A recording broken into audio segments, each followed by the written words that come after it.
Hey guys, I'm Steve, 49 years old, personal trainer based on the Isle of Man in the United Kingdom, and this is week 2 of my Achilles tendon rupture recovery.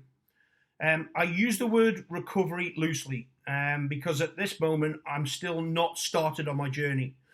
If you watched last week's YouTube clip, that was week 1. I was facing a tough decision whether to go down the surgical route and have the two ends of the Achilles tendon knitted together by a surgeon, or do I go down the non-operative route, which basically means being placed in a boot for a substantial period of time in plantar flexion, which encourages the two ends of the torn Achilles to knit together naturally. A lot's happened since I was in that position, and I need to bring you up to date. So, just to recap, the injury occurred a week last Saturday. I was taken to A&E and I was put immediately in a plaster cast. This didn't go well to start with, to be fair. The girls doing it took 4 efforts to get it on. And, by the time I'd left the hospital, I realized that the plaster cast was very loose, and I was convinced that I wasn't in enough plantar flexion to allow the two ends to meet. 2 days later, I went back to the hospital on the Monday. I was fitted with a boot. And while I was there, I pushed for a ultrasound scan to have a look and see what the extent of the injury was. Now, when I turned up at radiology, the radiologist was in an absolutely foul mood. He was barking at me for turning up with a boot on. He literally took about 30, 45 seconds to scan the area and then got up and walked out without giving me any indication as to what was going on. The nurse was even apologising on his behalf because of his bedside manner. It was absolutely appalling. So I basically went home. I had no idea what had happened, and I'm sat there back in the boot thinking, if that's my first 2 exposures to the local hospital, it doesn't instill with me with a lot of confidence that they're going to get this right. Now, fortunately, I have a private healthcare policy that I've had running from an old knee operation 20 years ago. And in the back of my head, something just didn't feel right. And I wasn't prepared to just sit there in this boot for 3 months, hoping that the outcome would be satisfactory. So I did a little bit of research. I spoke to a couple of physiotherapist friends of mine, and we found a orthopedic team in Manchester that specialise in ankles and feet and have a history of successful Achilles tendon rupture outcomes. So I made an appointment with a specialist called Dr. Tim Clough here in the Manchester area, and I came over for a consultation last week. They, funnily enough, looked at the scans that Nobles Hospital had done, considered them worthless. They were blurred, they were out of focus, and they were literally unable to use them. So they had to rescan the area, and they did so while I was there. What they found was a 4 centimeter gap. And then even in plantar flexion, which basically means as my toe was pushed down towards the floor, and I'm shortening the Achilles, even in a most shortened state, it only closed to 2 centimeters. So basically that means that if I'd stayed in the boot, I would have healed long, and I would have had a reduced level of output from the Achilles, to the point where I might even have had a permanent limp. I would have been able to do exercises such as calf raises, jumping, running, and from my perspective as an athlete and as a coach, I would have been extremely unhappy with that outcome. Now, after a good level of consultation with Mr. Clough, he has convinced me that surgery is the best option. It means we can be slightly more aggressive with regard to the rehabilitation side of things, and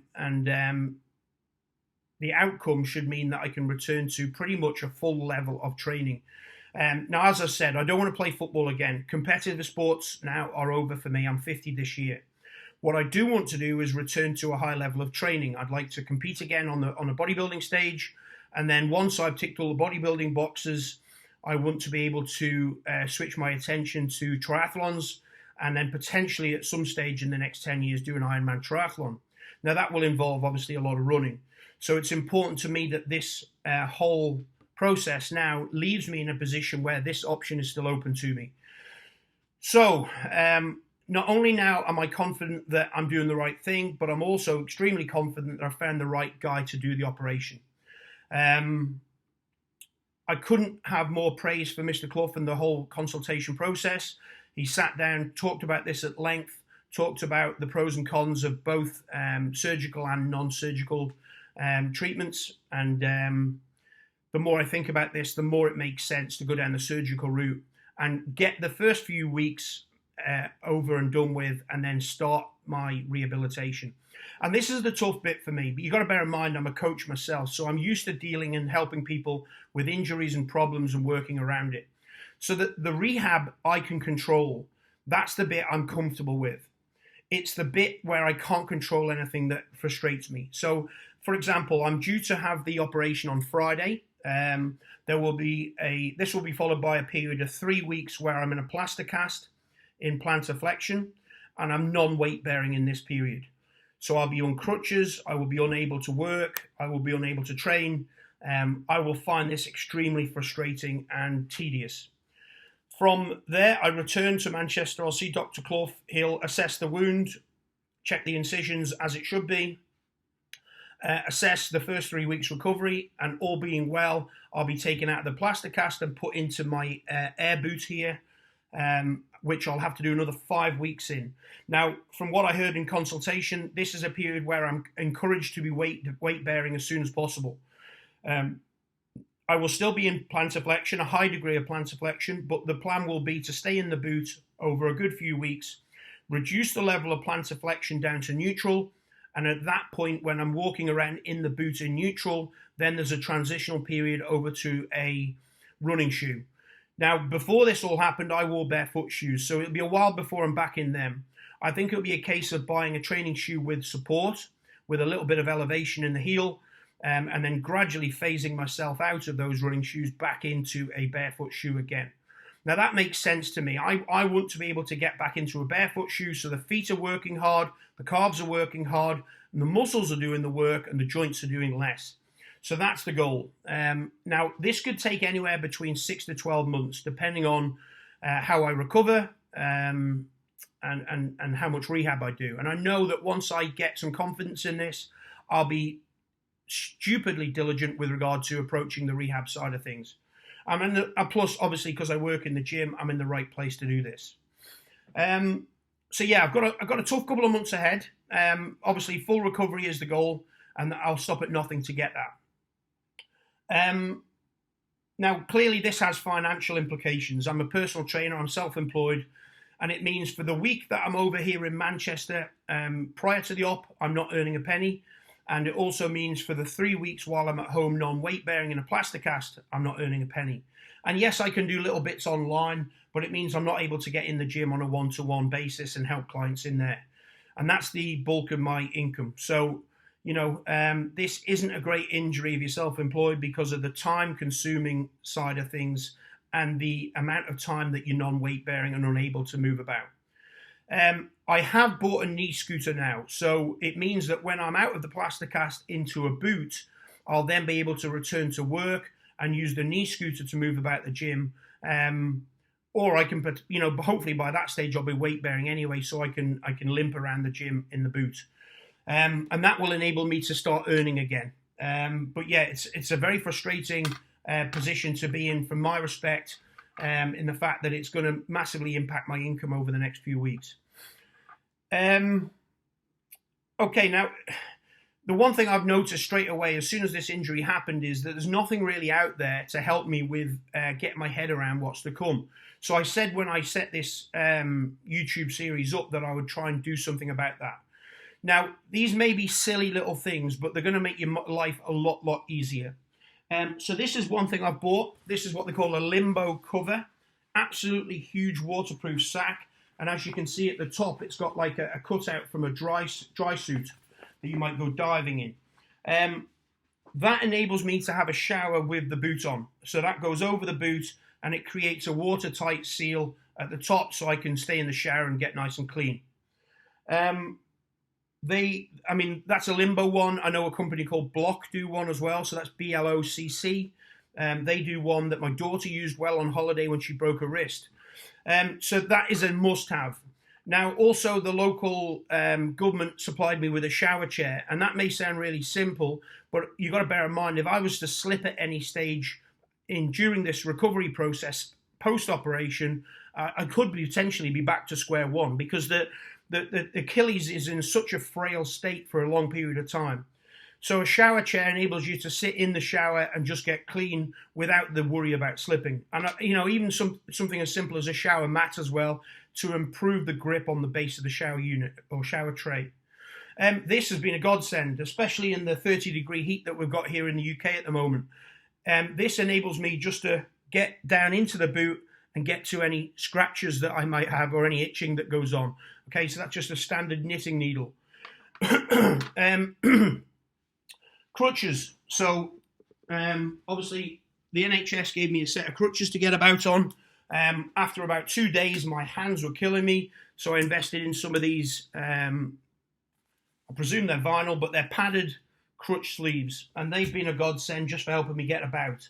A friend of mine dropped down an iWalk, which I have been using to get around the house in. It means you can go and cook things, or make your breakfast, do anything that you need to do, make a cup of tea, and it means that you're not leaning all your weight on one side. So that's been good just for moving about the house. I haven't ventured out in the house with that yet, because obviously I had the knee scooter. So the knee scooter is better for keeping me moving over greater distances on flat terrain. The knee scooter I bought from Amazon for £120.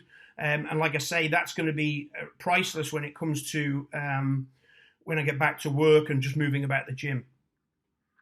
And I think that's about it for now. Shower chair and mat, yeah. Oh, and one other thing, it goes without saying that the heat that you are in when you're in a boot can be really frustrating. It can be quite uncomfortable. So a little portable fan placed by the bed just to blow some cold air on you during the night, especially if it's summer heat on, that can be really soothing and quite calming. Sleeping isn't easy in a boot. I've had to resort to taking some sleeping supplements. I'm finding this one by HMN24, which has phosphatidylserine in it. This is very good taken a couple of hours before bed. It just helps reduce levels of anxiety and means that you get off to sleep nice and easy. Also one by Strom Nutrition. I find, again, similar kind of thing. This also has phosphatidylserine in it. And again, taken about an hour before bed, support Max Neuro. That's been really beneficial for helping me get off to sleep. And as you know yourself, sleep's massively important, not only for resetting for the new day, but particularly when you're recovering from an injury. The benefits of getting a good night's sleep are exponential. So that's where we are now. Like I say, unfortunately, due to the situation with COVID, I've had to come over from the Isle of Man on Monday. I booked into the Premier Inn here in Deansgate Locks on Monday night. And then Tuesday, I had to go and get my COVID swab at the hospital. Then it's a case of self-isolating for 3 days in the hotel room. And this is the boring, tedious bit. Obviously, if I got a positive test, and hopefully, touch wood, I don't, then the surgery will be cancelled. If I don't hear from the hospital, all is good, and I'll go in Friday lunchtime for surgery Friday afternoon. I'll stay overnight Friday night, and then hopefully be released the next day after seeing a physio, and they'll be informing me what I can and can't do in these first few weeks. I'd imagine a physio will get me doing very little while I'm in a plaster cast. It'll just be a case of showing me how to get around on the crutches, which I'm already au fait with now anyway. Yeah, so that's where we're at. That's an update. Like I say, always trust your intuition. Something told me something wasn't right. The fact that they just shoved me in this boot, I'd had a really bad experience with regard to the plaster cast and then the ultrasound scan. Something told me I wasn't getting the best care. And like I say, fortunately, I've got a private healthcare that's enabled me to go and get a second opinion, and get a second opinion from someone who does ankles and feet on a day-to-day basis. And I say fortunate, but I pay for these policies. You know, it's not a fluke that I've got a private healthcare policy. I pay for this on a monthly basis. And because of the claims I had over the years, I'm paying over £200 a month now to continue this policy. So it's not luck by any means. You know, it's an insurance policy that I pay good money for. But I trusted my intuition. I knew something wasn't right. I've gone out and sought the opinion of a specialist who I know can help me. And fortunately, it looks like I've swerved a bullet there. It means that I wouldn't have come out of boot in 3 months' time and be faced with exactly the same situation. Or potentially even worse, I would have been limping for the rest of my life. So, like I say, this is week 2 of my Achilles tendon rupture recovery, but the recovery hasn't started yet. The operation is in 2 days' time. So, next week's update will be post-surgery, how the surgery went, what the extent of the operation was, and then basically the start of my true recovery from that operation. So that's me up to date, guys. You know, I'll see you on the other side of the operation. Hopefully all things go well, and I'll bring you up to date next week.